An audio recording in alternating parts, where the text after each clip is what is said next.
the remote start operating range is approximately 200 feet from the vehicle. For remote start to function, the car must be in park with the ignition off and all doors must be closed and locked.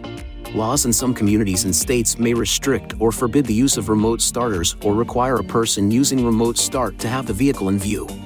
Check local regulations for any requirements. To start the vehicle remotely, press the lock button on the key fob. Then, within 5 seconds, press and hold the engine start button for at least 2 seconds. The doors will lock, the engine will start, the parking lights will turn on and the heater and air conditioner may turn on, if the system was on, the last time the ignition switch was turned off. The engine will run once for about 20 minutes and then turn off. The vehicle needs to be driven above 4 miles per hour before the remote start procedure can be used again. To start driving, depress the brake pedal, then push the ignition switch. Please see your owner's manual for important safety information, system limitations, and additional operating and feature information.